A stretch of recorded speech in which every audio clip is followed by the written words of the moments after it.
I would like to welcome our listeners to yet another episode of the Healthcare Leadership Excellence Podcast.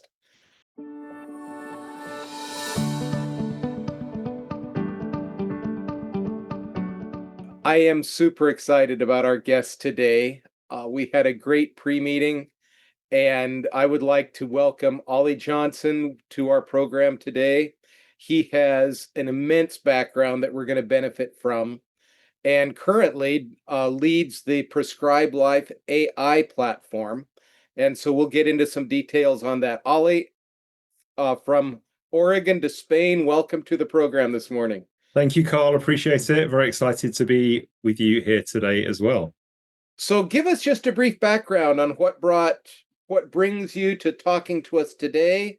Just a thumbnail bio on yourself so our listeners can have a bit of understanding of why I'm excited to have you. Yeah, sure. So I have a sort of 25-year plus corporate career behind me, financial services. Over the last maybe 7 or 8 years, I've had a more entrepreneurial flair and had a few startups. And I went through a major issue of burnout in a previous business environment. And that has led me to creating a new platform, which we're working on right now, really around preventative health and helping with human resilience and burnout prevention. And yeah, that's how we've come to have this conversation today. So diving right into that little entree there, in the US, we have, I won't say an overblown problem with burnout. It's certainly present, but our problem is we focus more on remediating the burnout than promoting resilience. And it's almost, wouldn't it be better to teach the person how to swim before throwing them in the pool and trying to resuscitate them when they drown? So I'm fascinated by this Prescribed Life AI, your own journey. Go into more detail there for us. Sure. Well, first of all, there are some very big themes that you picked up on there straight away. A couple of things I'll touch on first of all, if that's okay with you. Ooh. So, 100% on the preventative side of things, and I'll dive into what happened in my situation, and hopefully that'll help to highlight and articulate how much better it is to go for the preventative route rather than the recovery route, and the difference of what that can look like and how meaningful that is. In terms of burnout and the pervasiveness or not in the US. I'll give you the global statistic, which is really quite shocking. So, the World Health Organization and the World Economic Forum put out a study a few years ago around the impact of mental ill health within the global economy, and particularly around burnout contributing a significant amount to that. There is a $1 trillion impact to the world economy each year because of this. So it is a huge issue globally. And a lot of that does come down to culture. We could talk about hustle culture, grind culture, and what that's like these days, and how prevalent that is, and how much that contributes to burnout as well. So, yeah, there's this huge, huge impact. And then more broadly on the preventative side, things are moving very much in that space now and connected to AI as well. So it's a very exciting time that a lot of things are happening with that in mind, particularly. And this may sound real elementary to either you or our listeners, but I think we throw around big numbers and we don't stop and say, okay, we talk about billion, we talk about trillion. I was in a presentation the other day, and just to drive home the point, someone said it takes 12 days to count to a million.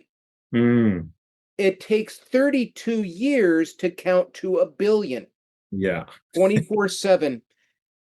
Ollie, it takes 32,000 years to count to a trillion. Mm. So when you talk about $1 trillion impact on the economy, could we and our listeners just slow down for a second and realize the massive amount of dollars that means? And to put dollars aside, the devastation it brings to people's lives.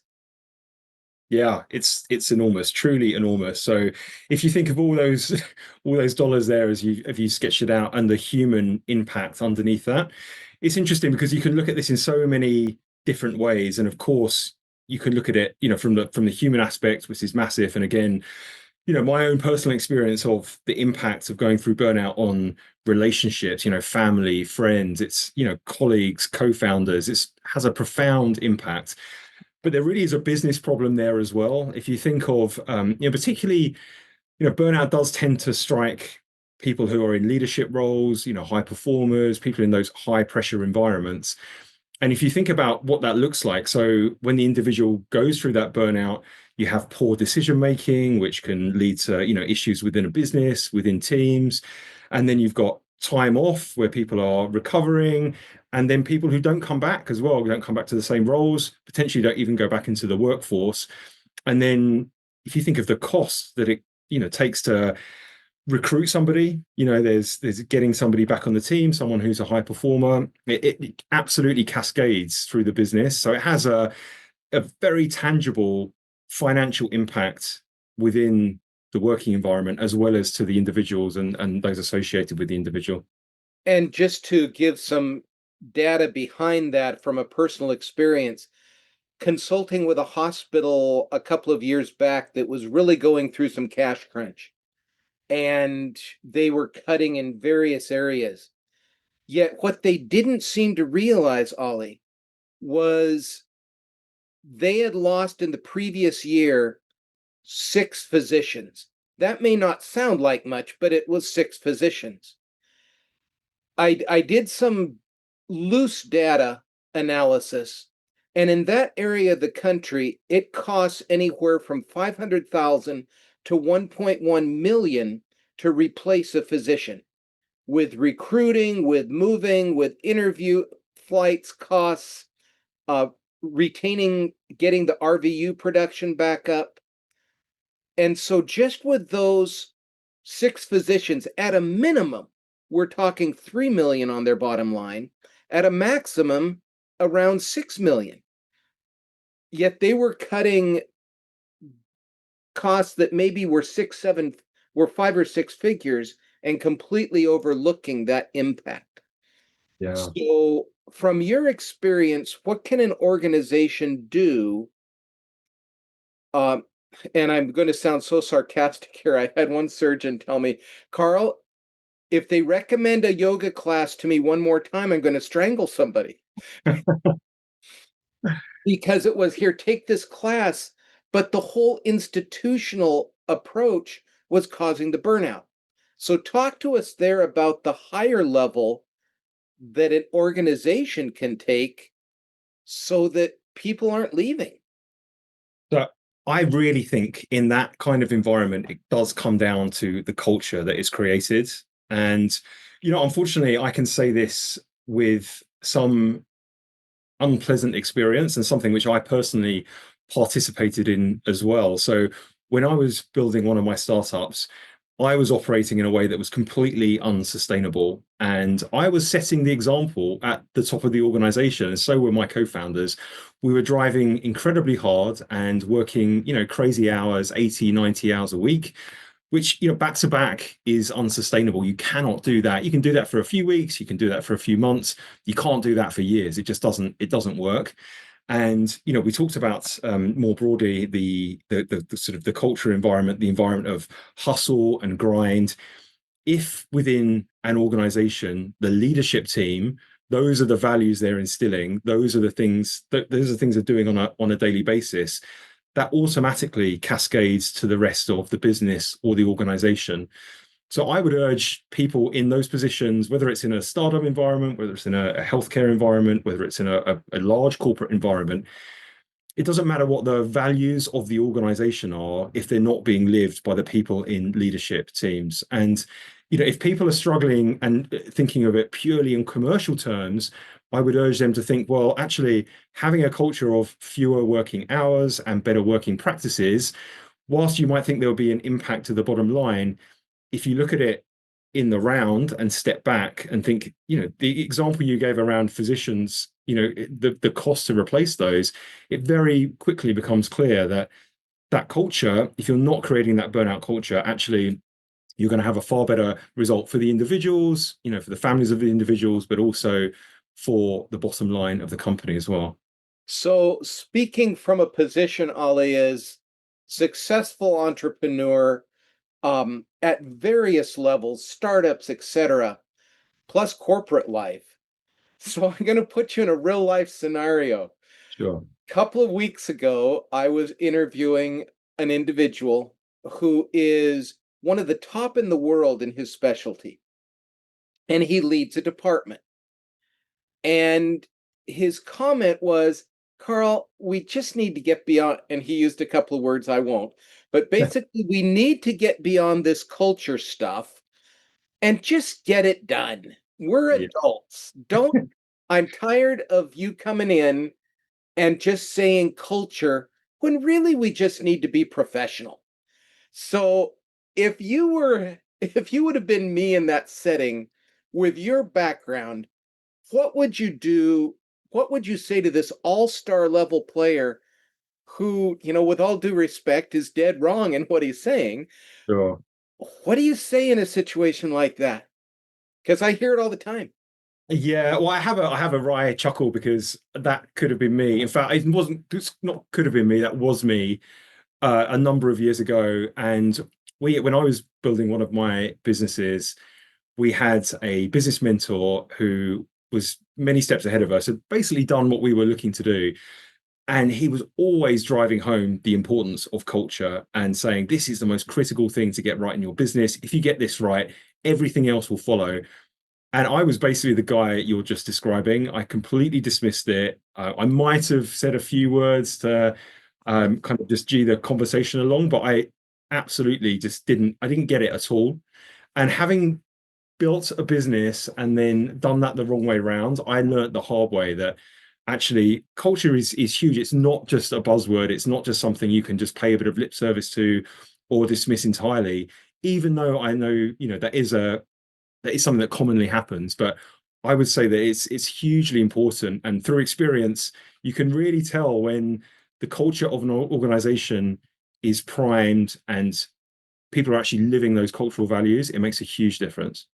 So, as we talked about in the pre-call, our audience is mid to upper level leaders, many of whom have been poorly trained in leadership, superbly trained in medicine and clinical, Yeah.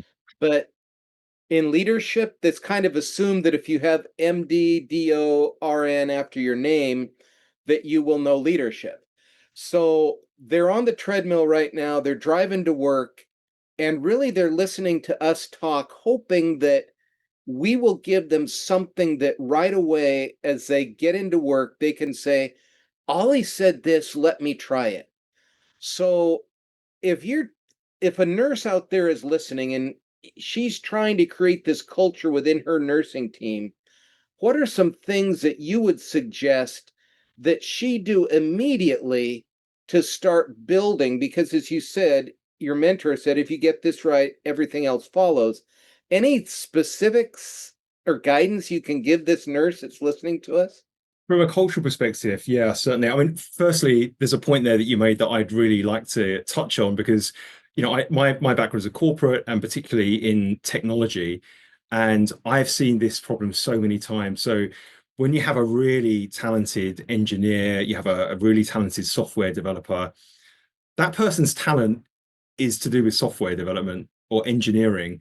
And what happens is that person gets promoted based on their skill and talent, and they get promoted into the wrong position. And suddenly they're managing a team of 20 people. They're not able to do any coding. They're not doing software engineering, but they're managing and they don't have the management skills. And that's what is such a dichotomy. And you see it time and time again in industry. Yes. So I really want to acknowledge that, first of all.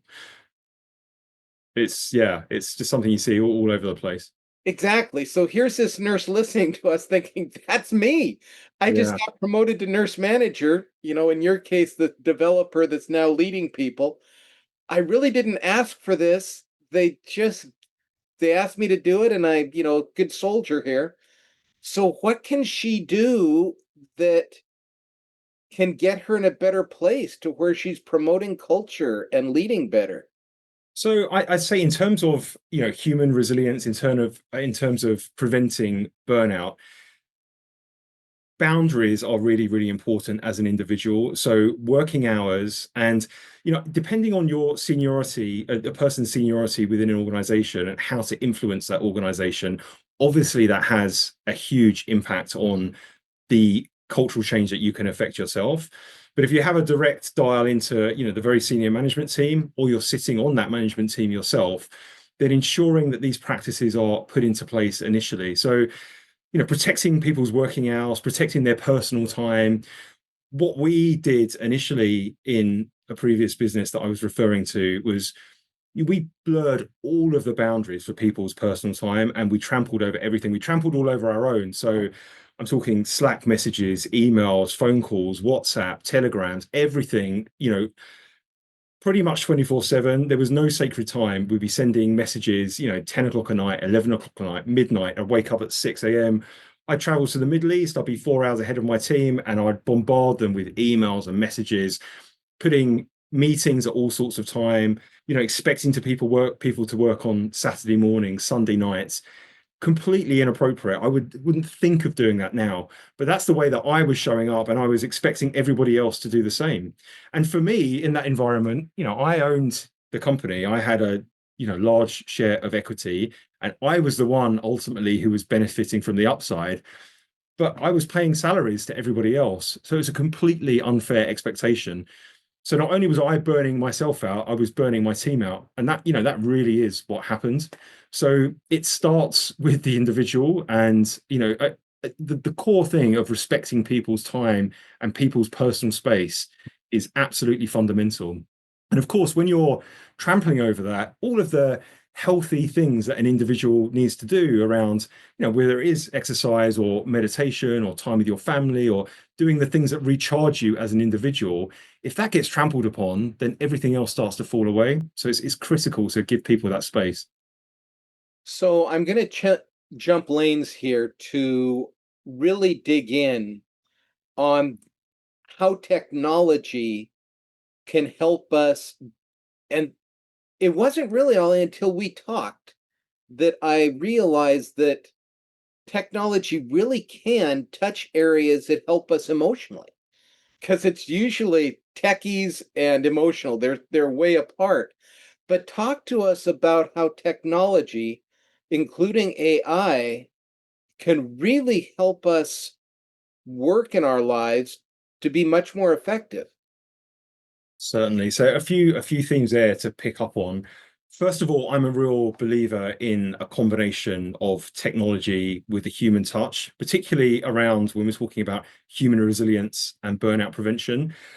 I'm not someone who thinks it's, outsource everything to technology and everything's going to be fine. I do believe that human touch is really important, and I'll dive into that a bit more in a moment.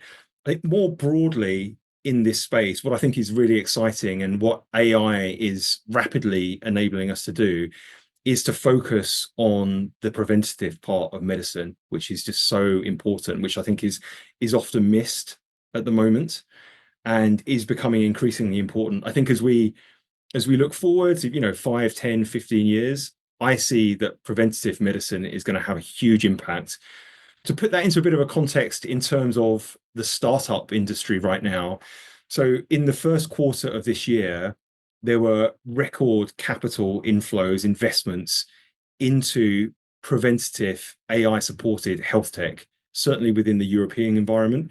There was something, I think it was around 800 billion US dollars flowing into that industry, which was right up there with the record levels of capital inflow, which took place during COVID.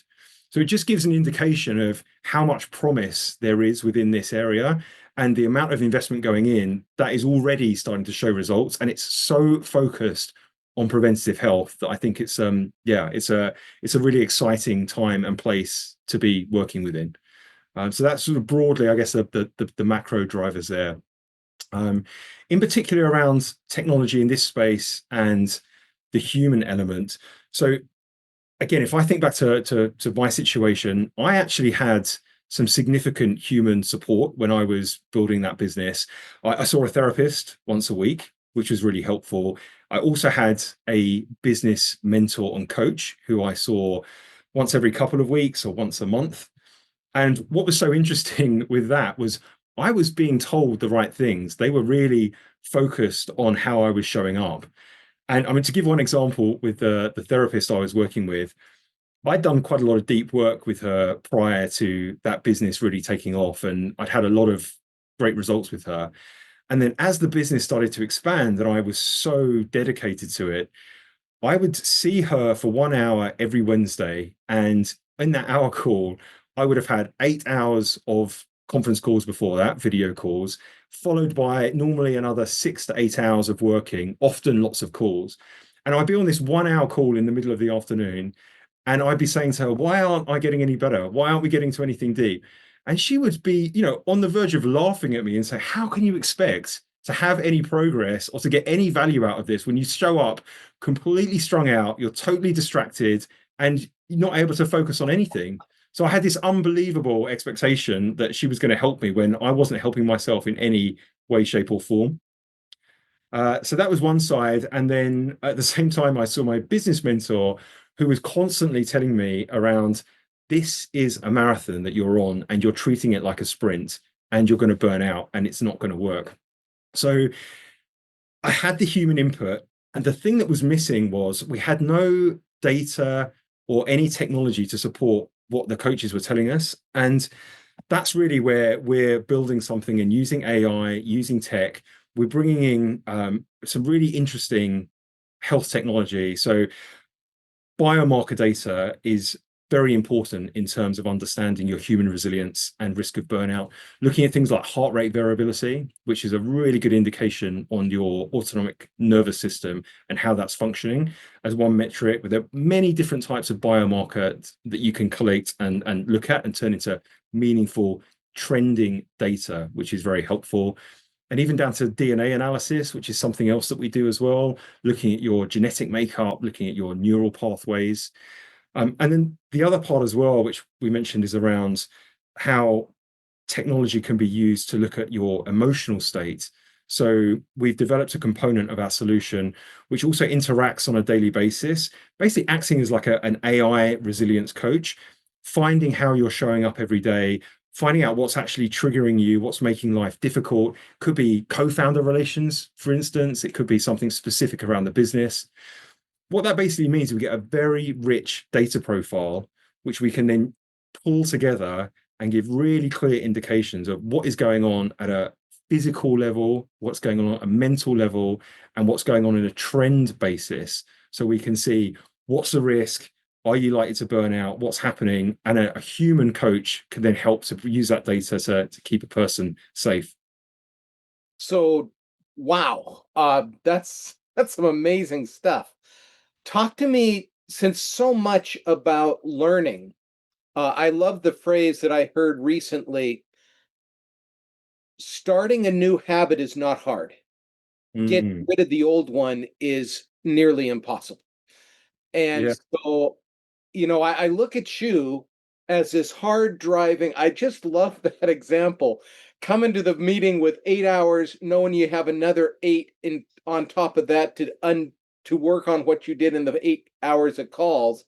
So 16, 17-hour days, startup mentality, go for it, entrepreneur.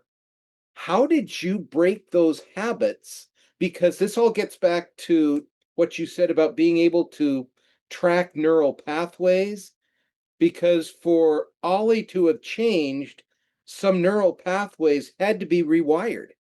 So how did that happen?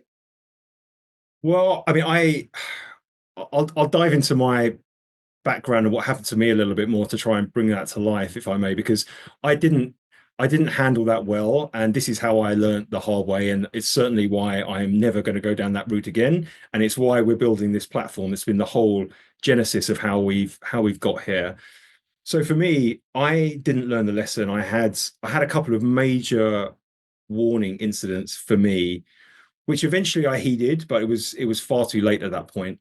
So there are a couple of things that happened sequentially that all the alarm bells were ringing and the lights on the dashboard were flashing for me. So obviously with the startup, it was, it was a commercial venture, and I put my hand up to being motivated by the financial rewards. I was working in the financial service industry with technology, and it wasn't exactly a passion of mine. I was very keen on building a sustainable financial future for my family, and I was motivated by making money. And there became a point where the business has really taken off. We were, doing really well in terms of revenue, and personally, I was benefiting, very nicely. And we had this one particular month, and I had been, doing these crazy hours. I was increasingly feeling not good at all, super stressed, disconnected from family, disconnected from friends, working these silly hours. And we had this financial metric where we had a new client drop, we had this big impact, and it was amazing. And if somebody had told me that 3 years prior, I would have been, hitting the ceiling with joy and excitement. And it was barely a blip on my radar. I mean, it just didn't get any acknowledgement. And yeah, it kind of made me think, wow, what is going on here? Something that would have been so exciting and such a reward, and highlighted that we're going in the right direction, it meant almost nothing. So that really kind of got my attention and made me think something's going wrong here. It was like a measurement. And then I didn't do anything about it. I carried on doing the same poor practices and crazy working hours. And then about a month, maybe 6 weeks after that, I had been traveling, and I was on the way to meetings in London. And I was on the plane. I knew I had this nightmarish 5 days back to back client meetings, co-founder meetings, had a board meeting. It was just stacked with really challenging stuff. There was a lot of tension at the time, various different sort of relationships. And I remember being on the plane, looking out the window and looking down at the Balearic Sea below me, and just thinking, do you know what? If this plane crashed, I'm fine with that. I'm absolutely fine. And I'm not saying that in terms of being actively suicidal, but I just was so numb and so disconnected that I wasn't sure I wanted to be there anymore. And if I stepped out of that, and if I look back on it now with clarity, I had this amazing business that was growing really rapidly. We had a team of 30 people, a beautiful young family, lovely house, living in the Balearic Islands in Spain. And I didn't want to be alive. And it's just mind blowing to be in that situation where you feel you have everything that you want to have. You've achieved your dreams, and actually, it's turns out to feel like a nightmare, basically. What was it that finally said, let's pay attention to the dashboard? Because you're describing, Ollie, what I hear on a concert just Tuesday with Really, a person who's saying, I've never felt like this before. I don't feel joy when I go to work. And she's yeah. brilliant. And it was, wow, okay. So what did you do to say, okay, that warning light needs to be paid attention to? So I let it bleed. I let it bleed on for a bit longer, but the plane incident really did start to move the dial. And in fact, just saying there, speaking to someone who was feeling no joy, another minor thing that happened, which might have been the thing that tipped me over, was speaking to a co-founder one day after that, and I had something good had happened, and I said to my co-founder, "Wow, this is the best day I've had. The first time I've enjoyed anything in this environment for weeks and weeks." And I just realized I had to change. So I started to orchestrate an exit from that point, and it was too late. I was totally burnt out, and it was time to move on and do something else. So I took action, and that's what I did. And I took myself out of that situation, and had an exit. And luckily I was in a privileged position where I could take out time to recover. So the first thing I did, and again, when I was in the middle of this, and I was doing all these nightmarish calls just back to back, all I could think of was, I just want to go and sit in an ashram and speak to nobody. Like, that was my idea of heaven. I don't want any technology. I don't want to speak to anyone. I don't want to have any communication at all. So the day that I sold out from that business, I went on a Vipassana retreat. So I basically went into this very basic center in the middle of the desert in the UAE, and when you arrive, they take everything from you. So all your technology, all your personal belongings, you literally just have a couple of sets of clothes and nothing else. And it's complete isolation. So there's no for 10 days, no communication, no technology, no speaking, no gestures, no hand signs, no eye contact. And you meditate for 10 hours every day. It starts at 4 a.m. You get up at 4 a.m., you start meditating at 4:30. One meal a day, you can't exercise, you can't do anything else. Complete and utter silence and meditation and focus and just being with yourself. And that's it. And it was like a hard reset for me. It was like pressing the button really, and yeah, it was incredible. I mean, in terms of recovery, it was exactly what I needed to kickstart things. So that was effort number one, and then yeah, I just my family and I we went to Thailand, went to a paradise island in Thailand, and just in the jungle. I was going to the gym every day, ice baths, meditation, family time, reconnection, relationships. And I was in a very privileged position to do that. But 6 months of that, and I felt like I was getting back to myself. But that's what it really took for me to recover from that situation. It was a long time. So again, to drive home the point of prevention over recovery, I mean, every time that's got to be the approach. So for my nurse who's driving to work thinking, oh, I would just love a day, much less 10 days of quiet and reflection. What can the average person do to do preventative?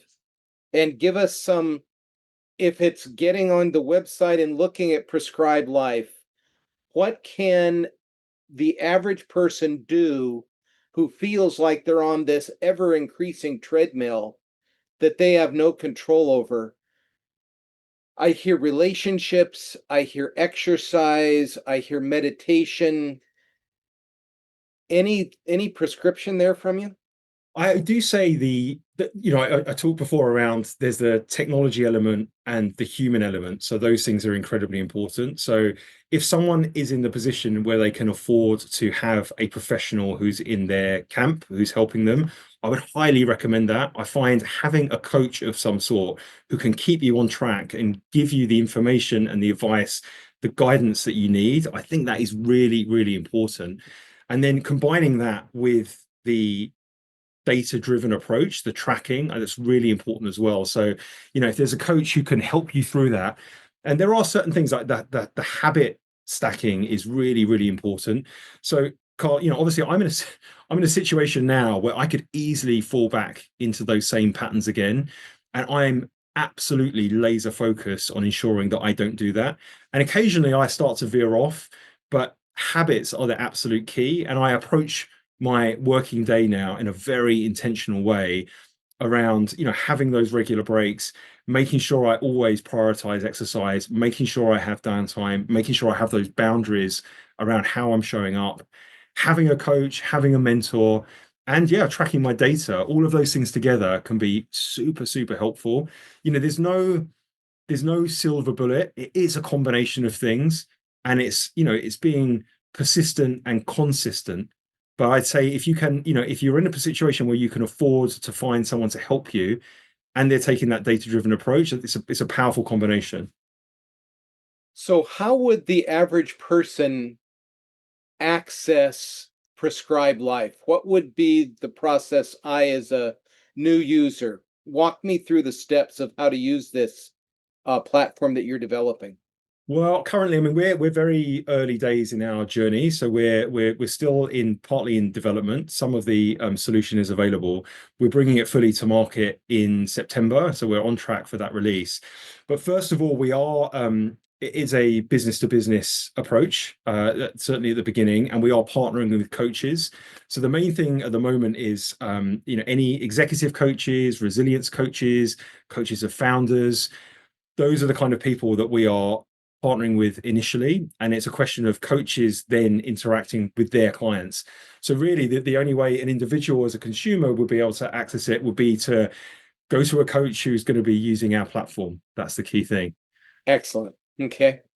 So I want to jump tracks here. We're talking to someone who's been at the top levels of the game, flying internationally, doing startups, seeing a lot of success, both financially and organizationally. Um, Within healthcare, Ollie, Yeah. like I said, we have some incredible intellects. If someone is doing brain surgery on me, I hope that they're the best of the best and the smartest of the Of course. smartest. The trouble that a lot of people run into, and we talked about this in the pre-call, how did you, how do you lead genius? How do Mm. you, as a leader, lead people who are literally some of the top in the world and sometimes have egos to match? Can you give some guidance here that you've learned of how to lead people that are super smart and perhaps don't have the emotional intelligence to go along with it? Yeah, I mean that is it's a real challenge, and it's certainly one that I've come across as well. I mean, even in our team, we have medics, very senior medics working with us. In fact, my co-founder is a consultant psychiatrist and a medic. I guess it's similar to a board certified psychiatrist, I guess you'd say on your side. Uh, Yeah, we've got board certified neurologists as well. And yeah, there are times, for me, I'm the CEO of the company, I'm the founder, and it feels strange having people in the team who are clearly more intelligent than I am, and very, very successful in their own field. And even when I've had a previous business where we had big high flyers as well, and often, yeah, it can come with ego. I'm sure you see that in the healthcare industry. It certainly can do. I think letting somebody be the expert in their zone of genius is the key thing. I mean, I'm sure you would never be as impertinent as to speak to a neurologist about how to how to do the best work in neurology in their field, right? So I think ensuring someone's empowered to operate in their field of genius while as a leader of an organization, of a department, whatever it may be, it's about bringing your skills to the table to bring everything together. And it's as we said earlier, people who are geniuses in particular technical areas, medical areas, it doesn't mean that they're good at leading people. It doesn't mean that they're good managers. So if you're the leader of the organization, then showing up and bringing your skill set to that and leaving those individuals to run their areas and not stepping on their toes is probably the best way to do it, I should imagine. Just give them enough room to run without feeling like they're being pulled back. Yeah, exactly. Yeah, make sure you're not stepping on toes. Make sure you're not stepping on, crossing boundaries. I would never dare to question, one of our psychiatrists, for instance, around the best way to approach someone's mental health condition, because it's not my area of expertise. But at the same time, if they were going to question me on our strategy on lead generation, for instance, then perhaps they wouldn't be best qualified for that. So everyone's got their lane, right? And reading between the lines here, um, in order to have that flexibility and support one for another, I this is another word that I think has bounced around a little too much, although it's somewhat like culture, it's essential. How do you build trust? You talked about having a team of 30. I don't Mm, know how many are on your prescribed life team. How do you build trust? I go to the book by Stephen Covey on the speed of trust and sure. how having that, oh, it's Ollie on the line. Of course, I'll take that call. That type of relationship, how do you build that in a super genius environment where I'm into myself, I'm into my silo, I'm super brilliant? How do you promote trust as part of your culture? It's a great question, and it's super important. And certainly from a business perspective, my learnings have been that trust is absolutely critical, particularly in a founder team, in a leadership team. It's the foundation of everything. And with good trust, you can do almost anything. When the trust is broken, it's almost impossible to recover it. And it can be the death knell of a business. It's absolute, and a leadership team, it's so critical. Through my experience, you need to actively work to build that trust. Obviously, it's a set of behaviors, it's how you show up. it's open and honest communication. Learning to understand somebody's individual makeup, personality, worldviews, that to me is the quickest way to get to trust. The more you can understand an individual and their motivations, that is how you get to a point where you can feel the trust building. I'll give you an example. I was in a situation with a fellow leader in an organization, and we had this constant misunderstanding because I didn't know where that individual was coming from. And we had some external support come in from a kind of like an HR type role. And we did a load of work to understand someone's personality makeup, disc profiles. And it was like these light bulb moments of, I have no idea that someone could even see the world like this, let alone that's where that individual was coming from.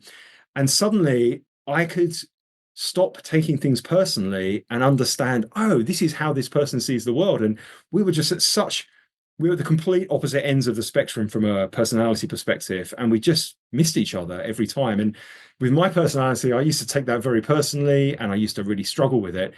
And once I understood that the dynamics changed completely. And then that changed the dynamics with the rest of the team. And yeah, it was such a big moment. I mean, it really, so that I think it's been my experience of the best way to change it. Excellent. As we wrap up here, Ollie, anything else that you think from your background our listeners would benefit hearing from that we haven't covered already?